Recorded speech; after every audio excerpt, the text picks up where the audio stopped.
do different types of mutual funds help investors navigate market fluctuation and secure their retirement nest egg? Absolutely. So, like you rightly said, market volatility is the biggest evil and the biggest dampener in one's retirement plans. It could play spoilsport really fast, really quick before you realize, right? And the best way to manage it or mitigate it is to take it into account. Basically account for it, account for the unaccountables. It will take a while for that to sink in, but that's how one should approach it. One thing people must understand is that while equities are great to generate a lot of wealth over a longer period in time, it is important that as you close into retirement or as you close into the time wherein you need these funds, it is important to start de-risking your portfolio. Okay, so for the ones who are starting off really early, who are young, and like Kalpesh said, are the smarter ones who started investing towards retirement very early on in their life, they can continue remaining invested into equity for a whole lot longer. However, as they approach retirement, let's say, getting closer to retirement at, let's say retirement is 5 years out from where you are right now. This is the time you start de-risking. Now, to de-risk, you can utilize a couple of mutual fund strategies that are already available, right? So you could look at multi-asset allocation funds. You can look at dynamic asset allocation funds. So in these funds typically dynamically manage your asset allocation exposure and ensures that your asset allocation is optimized as per the market cycles. Okay, so once you optimize your asset allocation according to market cycles and you progress further towards retirement, let's say you are now even more closer, and retirement is probably just a couple of years away. That's when you want to start optimizing for your own life cycle and your own cash flow requirements, right? And that's when you start moving towards less risky portfolios, that is debt portfolios or debt mutual funds.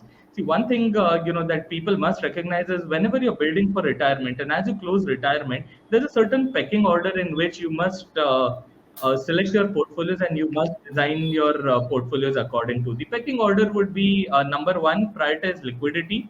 Number two, check for risk optimization, try and minimize risk and volatility. And number three, try to maximize performance. Quite often than not, we try to do the reverse. As we get towards retirement, we try to optimize for performance, number one, and then we start looking at risk. Okay, I'm chasing this much performance. What is the risk involved? And probably most of us are not even thinking about liquidity. But that is where the entire problem begins, because you realize when you're at retirement and you don't have many incremental sources of income, you need money to be available when you want it to be available. Liquidity is must be given the primary premium in this situation. थोड़ा बहुत returns कम हो जाता है चलेगा, थोड़ा risk कम रखो, liquidity एकदम high रखो, because at that point in time you don't have age or time horizon on your side, right? So optimize on liquidity, that's one thing.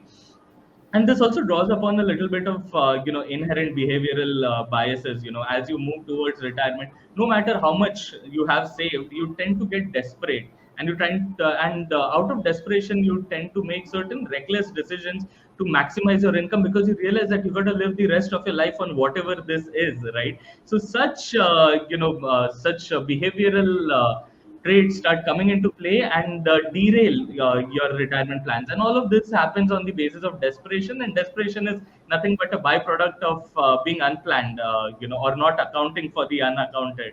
Right, so one needs to ensure this is taken care of, and a very easy way to do it. I'm circling right back to the first point, and there is it is basically a textbook concept. Very basic, financial planners, financial advisors all learn it. It's textbook 101, retirement 101. Design a glide path. Okay, you start from highly risky assets, you glide down into de-risking your portfolio and move to low risk assets.